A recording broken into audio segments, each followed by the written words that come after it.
간청하는 기도라는 제목으로 하나님 말씀을 전하도록 하겠습니다. 질문을 하나 드리면서 말씀을 시작하고자 합니다. 만약에 여러분이 지금 예수님을 직접 만나서 한 가지 가르침을 받기를 원하신다면은 예수님께 무엇을 물어보시겠습니까? 우리 안에 많은 질문들이 있겠지만 한 가지만 예수님께 가르쳐 달라고 물어본다면은 과연 어떠한 것을 물어보시겠습니까? 사업을 하시는 분들은 이렇게 물어볼 수가 있겠죠. 예수님, 제가 어떤 사업을 해야지만 성공적으로 사업을 할 수 있을까요? 결혼을 준비하시는 분들은 이렇게 물어볼 수도 있다고 생각합니다. 예수님, 제가 결혼을 앞두고 있는데 어떤 배우자를 만나야 행복한 가정을 이룰 수가 있을지 가르쳐 주시옵소서. 만약에 제가 예수님 앞에 선다면은 어떤 질문을 할까 저는 생각해 봤습니다. 저의 질문은 이것이더라고요. 예수님, 저는 설교할 때마다 참 마음에 부담도 되고 때로는 밥을 지어야 되는데 죽을 쓸 때가 있는데 과연 어떻게 하면 설교를 잘 할 수 있을까요? 저에게 가르쳐 주십시오라고 물어볼 것 같습니다. 오늘 누가복음 11장에 보면요, 제자들이 예수님께 나와서 가르쳐 달라고 말하는 것에서부터 말씀이 시작됩니다. 1절에 보시면은 예수께서 한 곳에 기도하시고 마치심에 제자 중 하나가 여짜오되 주여, 요한이 자기 제자들에게 기도를 가르치신 것과 같이 우리에게도 가르쳐 주옵소서. 제자들이 예수님께 나와서 기도를 가르쳐 달라고 물어봅니다. 아마 어느 날 갑자기 제자들의 마음속에는 기도에 대한 갈증이 생겼나 봅니다. 또 그들의 마음에는 기도에 대한 목마름이 일어나기 시작했다라는 것입니다. 왜 그들 안에 기도에 대해서 갈증이 생겼을까요? 오늘 1절에 다시 한번 보시면은 앞부분에 보면 예수께서 한 곳에서 기도하시고 마치고 돌아오실 때에 제자들이 예수님이 기도하시는 그 모습을 본 다음에 아마 예수님 얼굴에서 비추는 그 빛나는 광채와 또 거룩하고 은혜로운 모습을 보고 나서 제자들의 마음 가운데는 나도 예수님과 같이 기도를 하고 싶다라는 생각이 들었다라는 것입니다. 예수님의 기도와 제자들의 기도에는 차이가 있다라는 것을 아마 그들은 느꼈을 것입니다. 이미 제자들은 사실 기도에 대해서 이미 잘 알고 있었습니다. 유대인들은 태어날 때부터 하나님께 기도하는 것을 가르칩니다. 제자들이 기도를 정말 몰라서 가르쳐 달라는 것이 아니라 과연 어떻게 해야지 능력 있는 기도가 되는 것이고, 과연 어떤 기도가 그들의 삶을 변화시키시고 정말 어떤 기도가 기적을 일으켜내는 기도인지를 지금 물어보고 있다라는 것입니다. 그래서 예수님께서는 어떻게 기도해야 하는지에 대해서 예수님의 기도를 가르쳐 주십니다. 우리가 주기도문이라고 말하는 것은요, 영어로는 The Lord Prayer라고 말하지 않습니까? 그 말 그대로 주기도문은 바로 예수님, The Lord Prayer, 예수님의 기도, 예수님이 가르쳐 주신 기도라는 것을 뜻하고 있습니다. 그렇다면 주님의 기도와 제자들의 기도, 예수님의 기도와 우리가 일상적으로 드리는 기도에는 과연 어떠한 차이가 있을까요? 가장 분명한 차이는 주님이 하신 기도를 하게 되면은 반드시 능력과 기적이 나타남을 믿으시기 바랍니다. 우리가 기도를요, 좋은 기도, 나쁜 기도라고 나눌 수는 없지만 응답받는 기도가 있는가 하면은 응답받지 못하는 기도도 있다라는 것을 우리가 알아야 됩니다. 저는 오늘 본문의 말씀을 통해서 어떻게 해야지 우리가 응답받는 기도인지를 말씀을 통해 함께 살펴보고, 우리 주님이 가르쳐 주신 그 기도를 우리도 본받아서 저와 여러분의 기도에 응답과 능력이 나타나는 기도가 될 줄로 믿습니다. 그 다음 첫 번째, 우리가 어떻게 기도해야 될까요? 첫 번째는 하나님의 뜻에 맞는 기도를 해야 된다는 것입니다. 우리가 기도할 때 중언부언하지 말라라고 말합니다.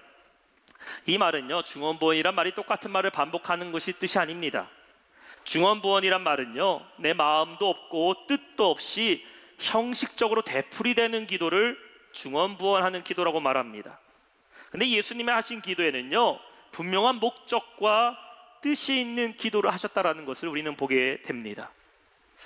저는 가끔 사역을 마치고 밤 시간이나 늦은 오후 시간에 아내와 성민이 제 아들과 함께 대형마트에 갈 때가 있습니다. 홈플러스나 롯데마트에 갈 때가 있는데요, 장을 보다가 성민이의 손을 잡고서 급하게 지나가는 한 코너가 있습니다. 그 코너는 바로 장난감 코너입니다.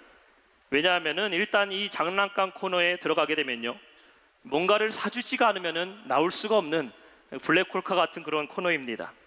제가 출발할 때부터 얘기합니다. 성민아, 너 오늘 뭐 사달라고 하면 안 된다고.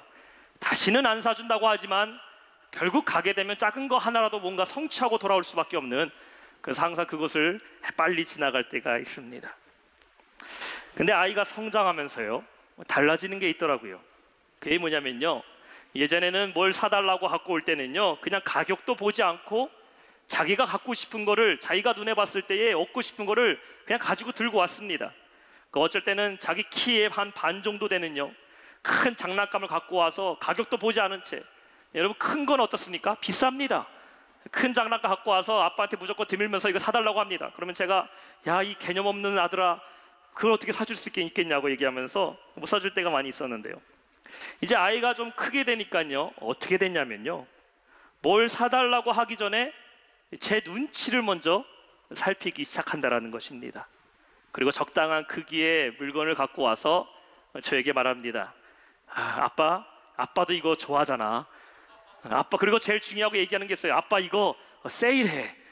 절대 지금 원가가 아니라고, 세일한다고. 그러면서 막 구구절절 핑계를 댑니다. 이거는 정말 학습에 도움이 되고, 이거 하면 자기가 공부를 잘하게 될 것 같고, 이러면서 사달라고 할 때가 있습니다. 그러면 어떻게 됩니까?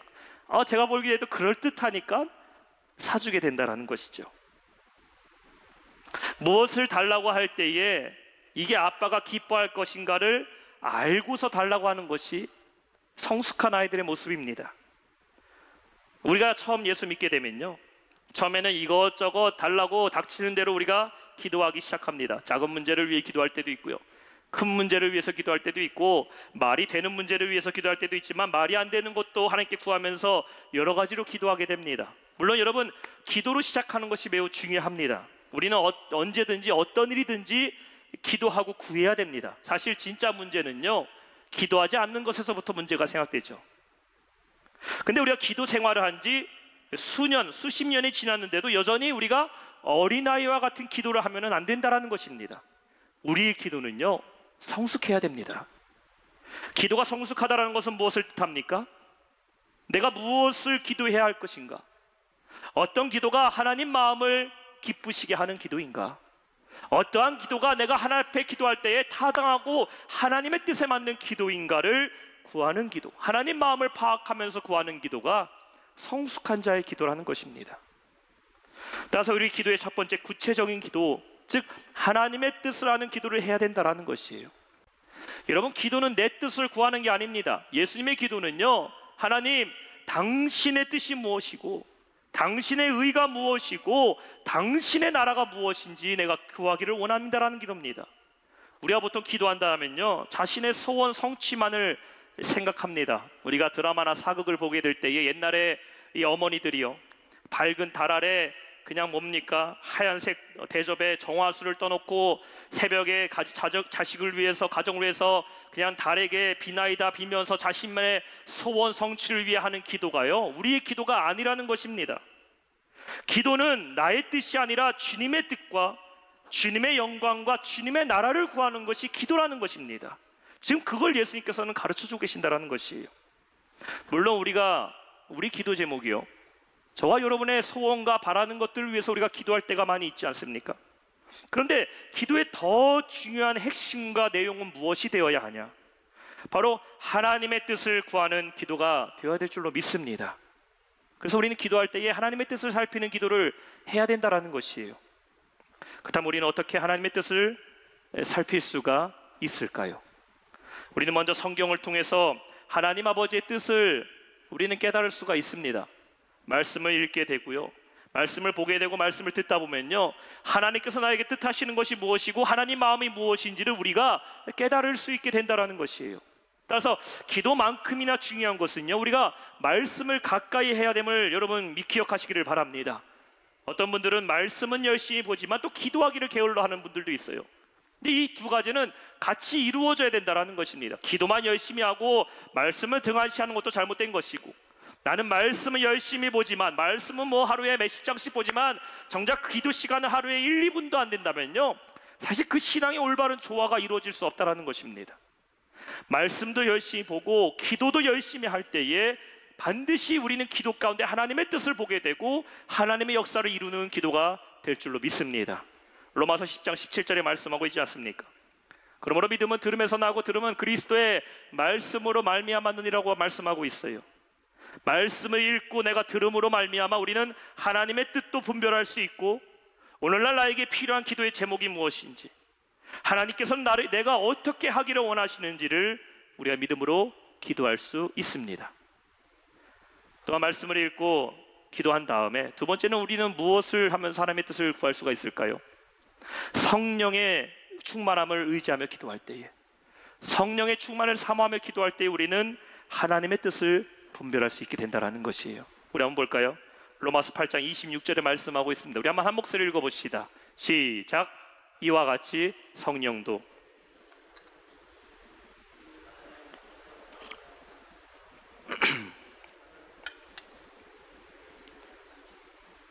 아멘. 그렇죠. 우리는 마땅히 기도할 바를 알지 못할 때에, 무슨 말입니까? 우리는 때로는 기도할 제목을 모를 때가 있다는 것입니다. 물론 기도할 제목은 있죠. 하지만 하나님께서 구하시고 하나님께서 원하시는 기도의 제목은 모를 때가 있다는 것입니다. 또한 나는 이 기도를 하고 있지만 때로는 지금 나에게는 이 기도보다 더 급한 기도가 있다는 것을 우리가 모를 때가 있습니다. 하지만 내가 성령을 의지하면서 기도할 때는 어떻게 됩니까? 우리는 마땅히 기도할 바를 알지 못한다 할지라도 내가 성령 충만함으로 성령의 도우심을 위해서 기도하면요, 성령께서 말할 수 없는 타인식으로 우리 위해 친히 간구하심을 믿으시기 바랍니다. 따라서 우리가 기도할 때 성령의 충만을 사모해야 됩니다. 하나님, 내 기도가 나의 자의적인, 나의 생각적인, 나의 의지적인 기도가 되는 것이 아니라 이 시간 성령께서 내 안에 충만히 임해 주셔서 성령 충만으로 하나님께 구하게 하여 주옵소서. 하나님, 나는 마땅히 기도할 바를 알지 못합니다. 난 당장 오늘과 내일 다음 날에 있을 일을 알지 못하나 성령께서 내 앞길을 지켜보아해 주시고 성령께서 나를 위해 대신 간구하여 주옵소서. 성령을 의지하며 기도할 때 우리는 하나님의 뜻에 맞는 기도를 할 수 있게 됨을 믿으시기 바랍니다. 그 다음에 두 번째 예수님께서 가르쳐 주신 기도는 무엇일까요? 간청함으로 기도하라고 주님께서 말씀하십니다. 무엇을 기도해야 되는지 가르쳐 주시는 예수님께서는 5절부터 비유로 우리에게 어떠한 자세로 기도해야 되는지에 대해서 주님께서는 가르쳐 주고 계십니다. 사실 오늘 저와 여러분이 초점을 맞춰서 봐야 하는 부분이 바로 이 부분입니다. 하나님께서는 우리가 무엇을 구하시는지 여러분 다 알고 있습니다. 여러분에게 가장 필요한 것이 무엇인지 하나님은 정확하게 알고 계십니다. 어쩌면 내가 구하는 것보다 하나님은 나에게 필요한 것을 더 정확하게 알고 계신다는 것이죠. 그렇다면 하나님께서 우리의 기도를 들으실 때 과연 무엇을 보실까요? 여러분의 말투와 혹은 나의 기도 제목을 얘기하는 어떤 그 표현력과 내가 정확히 언어를 구사하는 어떤 그 기술의 기도를 보고서 하나님께서 들으시고 응답하실까요? 그렇지 않다라는 것입니다. 하나님은 기도할 때에 우리 마음의 간절함을 보심을 믿으시기 바랍니다. 기도에 간절함이 없는 기도, 그 마음의 상태가 하나님께 올바르지 않은 기도는요, 아무리 기도한다 해도 하나님 받지 않으신다는 것이에요. 5절부터 8절의 비유를 우리 함께 보기를 원합니다. 어떤 사람의 집에요, 한밤중에 손님이 찾아왔습니다. 밤 늦은 시간까지 먼 거리를 여행했던 그 사람은요, 그 여정이 얼마나 힘들고 고되었는지 한밤중이지만 염치를 불구하고 근방에 있는 친구의 집에 찾아가게 됩니다. 어떠한 영문으로 그가 밤중에 찾아왔는지는 모르지만 아마 다급하게 먹을 것이 필요하다라는 것을 볼 때에 아마 이 여행자는 여행을 출발하면서 자신이 준비했던 그 음식을 다 도둑 맞았다던가 혹은 다 떨어져 버리는 바람에 당장에 무엇이든지 먹지 못하면은 생명의 위협이 받게 되는 그런 긴급한 상황이라는 것을 우리가 예상할 수가 있습니다. 근데 또 다른 문제가 생겼습니다. 뭡니까? 이 여행자가 친구의 집에 찾아왔지만 그 친구의 집에는 먹을 것이 아무것도 없었다라는 것입니다.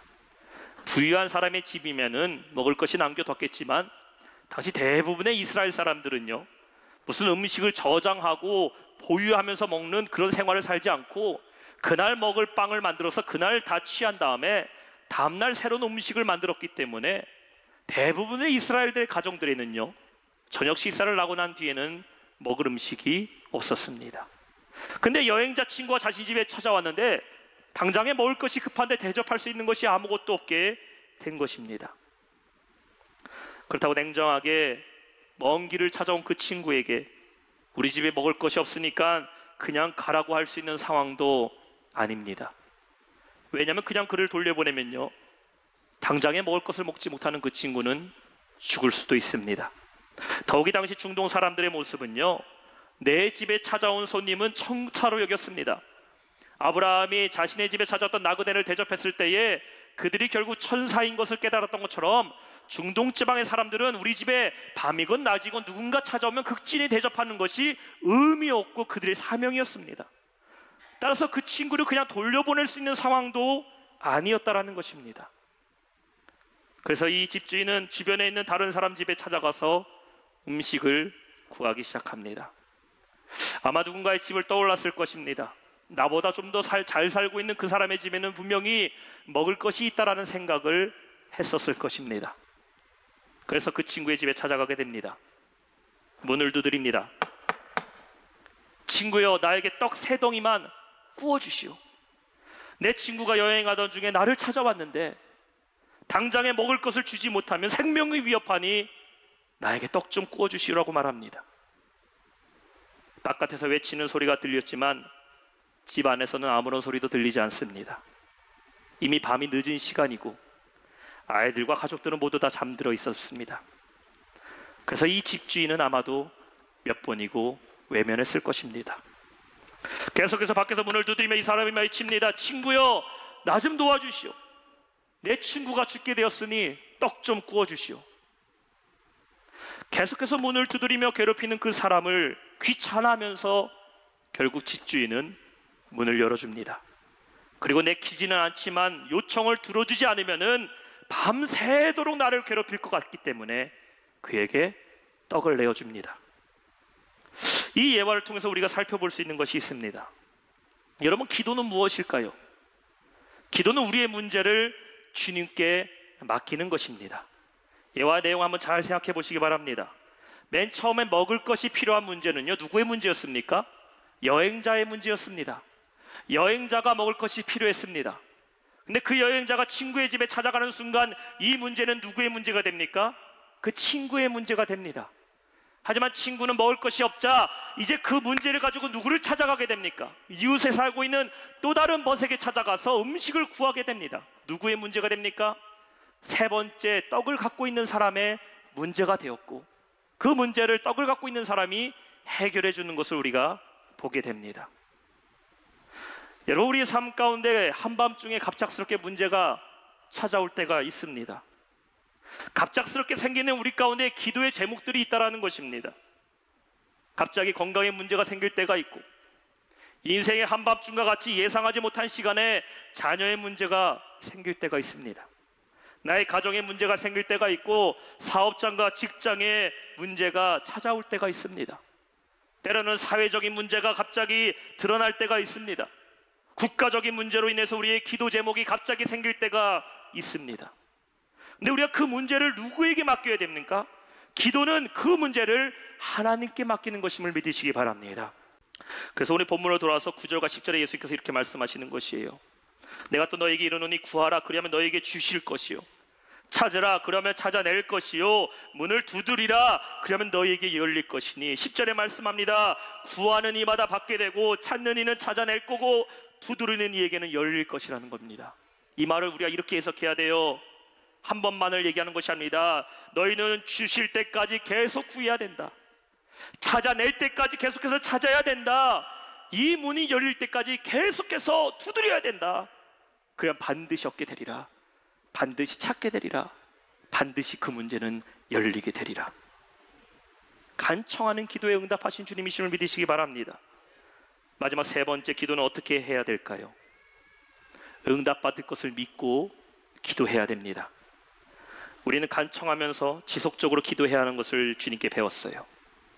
그런데 왜 우리의 기도가 멈추게 되고 중단될 때가 있을까요? 바로 그 이유는 이 기도에는 응답이 되지 않을 것 같은 불신이 우리 가운데 찾아올 때 우리는 기도를 멈추게 됩니다. 즉 믿음이 부족하기 때문에 우리가 포기하게 된다는 것이죠. 자, 5절부터 8절까지는요 친구와 친구 관계를 비유하셨던 예수님께서는요 이제 보시면 11절부터 13절까지는 아버지와 아들의 관계로서 기도에 대해서 우리에게 가르쳐주고 계십니다. 11절부터 13절 보시면 너희 중에 아버지 된 자로서 누가 아들이 생선을 달라 하는데 생선 대신에 뱀을 주고 알을 달라 하는데 정갈을 주겠느냐? 너희가 악할지라도 좋은 것을 자식에게 줄 줄 알거든 하물며 너희 하늘 아버지께서 구하는 자에게 성령을 주시지 않으겠느냐 하시니라. 우리는 하나님의 자녀임을 믿으시기 바랍니다. 내가 하나님의 자녀면 누가 우리 아버지입니까? 하나님이 우리 아버지이십니다. 지금 그 관계를 우리에게 주님께서 기도로 말씀하고 계시는 것이에요. 이것은 무엇입니까? 우리가 구하는 것은요, 나의 아버지 되신 하나님께서는 어떻게 해서든지 자녀인 우리의 기도를 들어주심을 믿으시기 바랍니다. 누군가가 여러분에게 이렇게 말한다면 나는 당신을 믿습니다, 이 말을 한다면 여러분, 이 말이 얼마나 부담스럽습니까? 아내가 남편에게 얘기합니다. 여보, 난 당신을 믿어요. 자녀가 부모에게 말합니다. 난 아빠를 믿어요. 난 엄마를 믿어요. 누군가 여러분에게 난 당신을 믿는다 그러면요, 우리 정말 열심히 할 수밖에 없습니다. 우리 아빠 힘내세요라는 노래 여러분 아시죠? 아빠 힘내세요, 우리가 있잖아요. 아빠 힘내세요, 우리가 있어요. 근데 이 노래가요, 아빠들에게는 힘도 되지만요, 엄청 부담되는 노래입니다. 뭡니까? 아빠만 믿는 우리가 있으니까 나가서 정신 차리고 돈 많이 벌어오라는 건 아니니까 아빠 믿으니까요 열심히 하라는 거예요. 근데 이 노래 들으면요, 믿음과 신뢰를 저버릴 수 없기 때문에 사람은 어떻게 됩니까? 열심히 살아가게 됩니다. 우리는 주님이 가르쳐 주시는 그 기도를 회복해야 될 줄로 믿습니다. 존 낙스의 기도는 100만 명의 군사보다 더 두렵다라는 말이 있습니다. 1500년도 종교개혁 당시에 영국의 블러드 메리라는 피의 여왕이라는 메리 1세가 수많은 기독교인들, 특별히 개신교인들을 탄압하기 시작합니다. 모든 이 땅의 개신교인들을 죽이라고 명령하고 300명이 넘는 기독교인들이 처형을 당하게 됩니다. 아침과 낮에 사람들의 죽음 소리가 오고 가는 그 영국의 한 거리에서 존 낙스는 밤을 지새우면서 기도하기 시작합니다. 주변에 자신과 함께 믿었던 사람들이 다 처형을 당함에도 불구하고 그는 밤이고 낮이고 하나님께 부르짖어 더 크게 기도하게 됩니다. 근데 갑자기 영국의 메리 여왕이요, 갑자기 중병에 걸리게 되었고 갑작스럽게 세상을 떠나게 됩니다. 근데 이 여인이 죽어가면서 한 말이 바로 이 말입니다. 존 낙스의 기도는 100만 명의 군대보다도 더 두렵다. 존 낙스의 기도에 능력이 있는 것이 아니라 그 기도를 들어주시는 하나님의 능력에 위대함이 있음을 믿으시기 바랍니다. 하나님은 오늘도 여러분의 기도에 응답하신 주님이심을 믿으시기 바랍니다. 삶에 어떠한 문제가 있습니까? 가정에 문제가 있으세요? 건강에 문제가 있습니까? 병에 걸려서 100만 명의 의사가 달려들어도 고치지 못하는 그런 중병을 앓고 계십니까? 사업장과 직장에 문제가 있습니까? 자녀의 문제가 있으세요? 혹은 앞날의 비전을 위해서 기도하고 있는데 막막한 삶 가운데 어떻게 해야 될지 모르는 그런 막막한 가운데 계십니까? 여러분, 기도해야 됩니다. 오늘 주님께서는 10절에 약속하셨어요. 구하는 이 받아 받을 것이요, 찾는 이는 찾아낼 것이라, 두드리는 이에게는 열릴 것이니라. 여러분, 우리 절박함을 회복하시기를 바랍니다. 기도의 간절함을 회복하시기를 바랍니다.